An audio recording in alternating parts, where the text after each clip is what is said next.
അഖിൽ, യഥാർത്ഥത്തിൽ ഈ micro സെക്കൻഡുകൾക്കാണ് Pallathuruthy boat club ഇന്നലെ 5-ാം തവണയും ഈ നെഹ്റു ട്രോഫിയിൽ മുത്തമിട്ടത്. നമ്മളൊക്കെ അതിൻ്റെ സാക്ഷികളായിരുന്നു.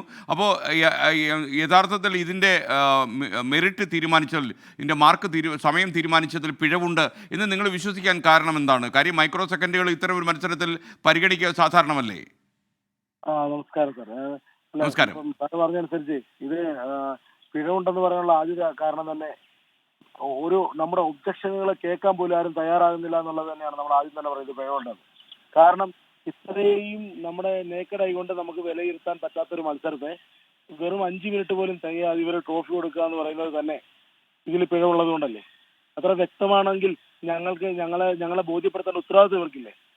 ഇങ്ങനെയുള്ള മത്സരങ്ങൾ വന്നു കഴിഞ്ഞാൽ ഇവർ ആദ്യം ചെയ്യേണ്ടത് ഞങ്ങളുടെ 2 അല്ലെങ്കിൽ 4 വള്ളത്തിന്റെ ക്യാപ്റ്റന്മാരെ വിളിച്ചിരുത്തിയിട്ട് ഇന്നതാണ് നിങ്ങളുടെ പോയിന്റുകൾ എന്ന് വ്യക്തമാക്കി മനസ്സിലാക്കി തരേണ്ട ഉത്തരവാദിത്വം ഇവർക്കില്ലേ?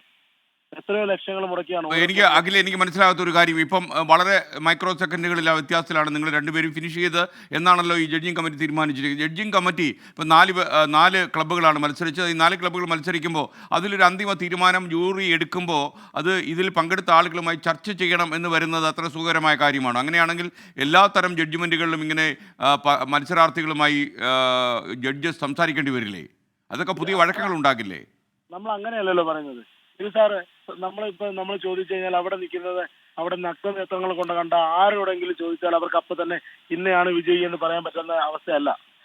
കാരണം ഇത് റിപ്പീറ്റ് ചെയ്ത് കണ്ടാൽ പോലും ആരാണ് വിജയി എന്ന് പറയാൻ പറ്റുന്നില്ല. രണ്ടാമത് അവിടുത്തെ ടൈമിംഗ് വന്നത് ആദ്യം തന്നെ 4:29:79 എന്നുള്ളത് 2 വള്ളത്തിന്റെയും വന്നു.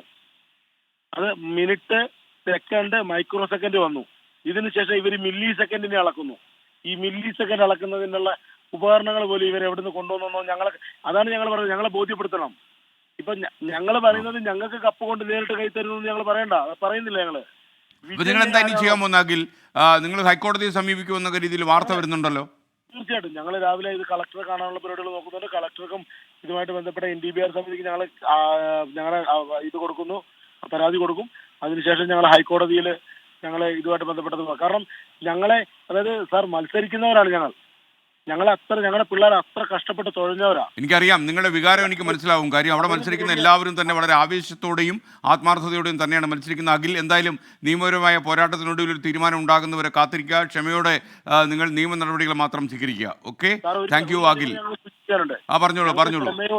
ഞങ്ങൾ ക്ഷമയോടുകൂടി അവിടെ പ്രതികരിച്ച് ഞങ്ങൾ പറഞ്ഞ NDBR ആരെങ്കിലും ഭാരവാഹികൾ വന്ന് ഞങ്ങൾക്കൊരു തീരുമാനം ഉണ്ടാകുന്നത് വരെ ഞങ്ങൾ ഇവിടെ ഇരിക്കുമെന്ന് പറഞ്ഞിരുന്ന ഞങ്ങളെ പിള്ളേർ, അതായത് വള്ളംകളി പാട്ടുകളൊക്കെ പാടി അവിടെ പ്രതിഷേധിച്ച ഞങ്ങളെ വൈകുന്നേര സമയങ്ങളിൽ പവർ ഓഫ് ചെയ്തുകൊണ്ട് പോലീസിനെ ഉപയോഗിച്ചുകൊണ്ട് തല്ലി ഓടിക്കുന്ന അവസ്ഥ അവിടെ ഉണ്ടായി. അങ്ങനെ ഉണ്ടായോ? അത് ശരി. ഓക്കെ. എന്തായാലും അഖിൽ, വരും ദിവസങ്ങളിൽ അതിന്റെ ഫലം കോടതി തീരുമാനിക്കുമല്ലോ. Thank you for joining in morning show.